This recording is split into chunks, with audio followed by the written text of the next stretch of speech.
Hey, good afternoon and happy Friday to everybody. This is Daryl here. It is coming up on 2 p.m. here in Connecticut on the East Coast. I waited a while to make this video to see if anything new would come up, any new information as far as the new info that our national security agencies have said that Russia is again attempting to meddle in the 2020 elections. Not too much has come up. The fact that Nunez went and whispered in Trump's ear and updated him as to what's going on.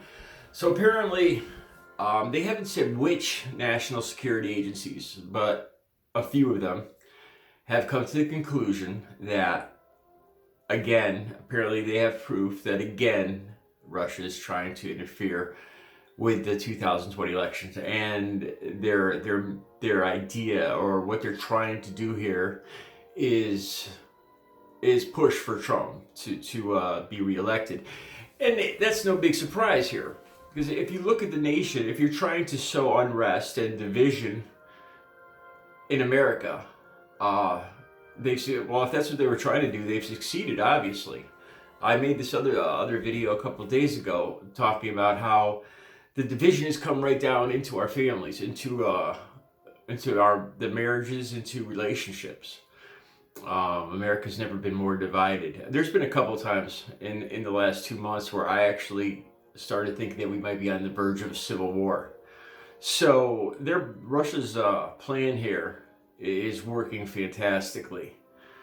So why wouldn't they? Why wouldn't they interfere again? And you think about it, how easy it would be to have bots. I don't know what a bot is, but you see this talk on bots on Facebook, on Instagram.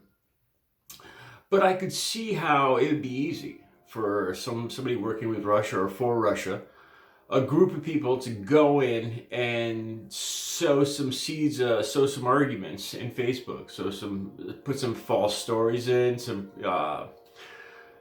just put in some comments from the far left, from the far right, sow some seeds. By now you can see exactly what sets off this side, what sets off that.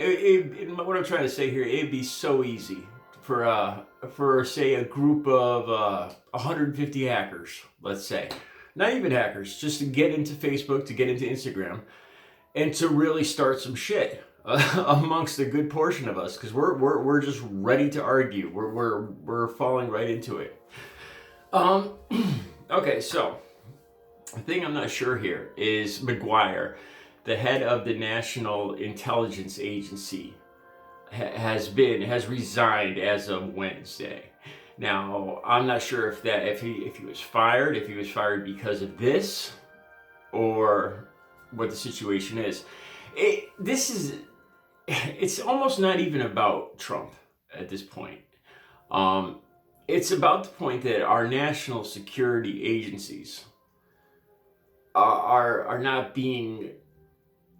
We're not paying attention to the warnings that our national security agencies are like. I imagine the CIA. I don't know what the rest of the alphabet groups are, but we have a president now that is poo-pooing our national security agencies when they're bringing to light that there is a serious national security risk, and we have a president not doing his job, just ignoring it. The fact is, too, if people don't see that these national security agencies, the CIA, I can't off the top of my head, I can't remember some of the other agencies. These are not like Democratic congressmen. These are actual national security agencies whose job is to protect our country. It's not like we're talking about biased groups of Democrats making this up. So McGuire's out, the guy who pretty much set off the warning. That's just great. The guy that's doing his job, that's alerting Congress to the fact that Russia is looking to infiltrate, to screw with our national security, to screw with our elections. And our president fires him and replaces him with a yes man. The ambassador to Germany, Grinnell, I believe his name is. The point here is, okay, so we have a president who thinks it's all about him. It's all, it all revolves around him, and people trying to take away his beloved presidency. And at this point, I think me and probably a lot of people like me, that's not even the main concern here. The main concern is that we address this problem of Russia interfering, and we still have 8 or 9 months to go, and God knows what seeds of distrust and division they could sow in the next 9 months. It truly, truly bothers me almost more than anything, that our elections mean less now because of what Trump did in Ukraine, pulling it. That information could have been the information that Trump was seeking from the Ukrainian president could have easily been fed by Russia, because at this point, it's obvious why Russia would want to have Trump as president. I mean, it's completely obvious. He's the most divisive president we've ever had. He is single-handedly tearing the country in half.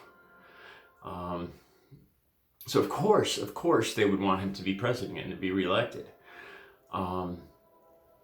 Putting him aside, the fact that our president isn't even paying attention to this, is calling it another hoax. It feels like it feels like I'm living in some kind of science fiction novel.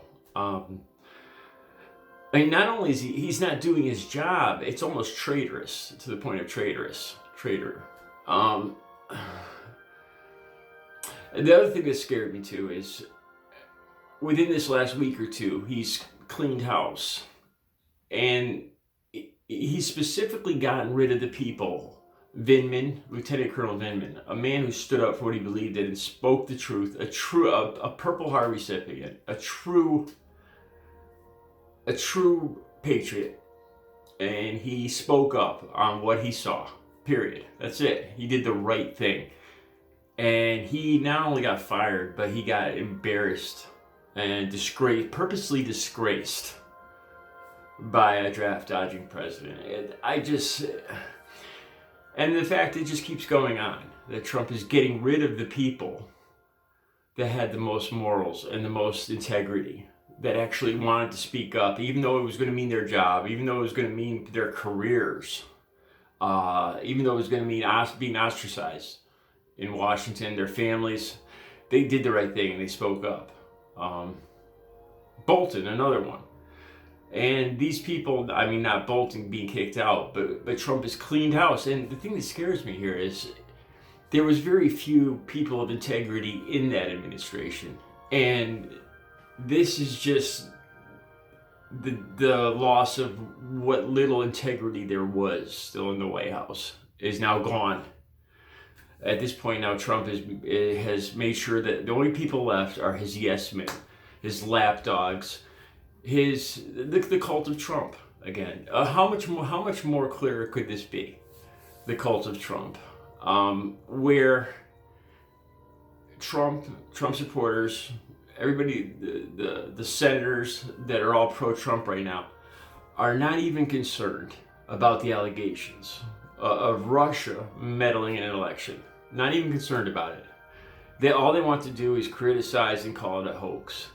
So what they're doing here, again, for the upteenth time, is putting the man, Donald Trump, before the country. The worst part is they're putting Trump, the man, before the security of our elections.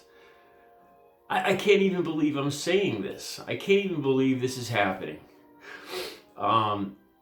These allegations again just came out, and it's like they haven't even given them an ounce of credibility. They just Trump immediately started texting that that this information was being weaponized against him. It's all about him. It's all about his ego.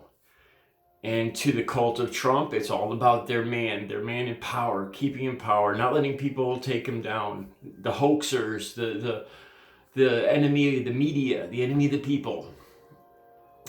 Seriously, I can't believe this is what our country has turned into. I wouldn't even call it a democracy anymore at this point. I really do believe it's turned into an authoritarian state at this point. And to think we're facing possibly another 4 years of this. And the scariest thing of all is, I think it's in the back of all our heads, that who knows if it's going to just be 4 more years. You know, I could easily see this president pulling some shit. He's already talked about pulling something about staying in longer. And he's only just joking. He's just joking. He's just messing with the libs. I don't think so, man. I don't think so. Another scary thought. What about Trump Jr.? I could see that coming down the line. We got a lot of work here to do. So instead of the infighting, I see more and more of that every day too. I see the Democratic Party almost being hostile to Bernie Sanders. That is unbelievable. How can we win an election if there's such divisiveness even in our own party? And this makes me wonder about this whole two-party system.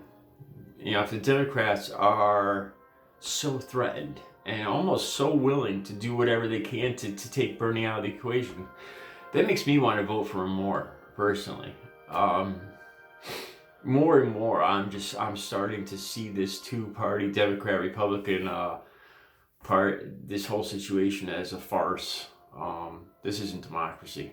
It's not. It's a joke. It's a joke. It's both sides, one side of the coin or the other side of the coin, but the same coin. Yeah. So those are my thoughts for today.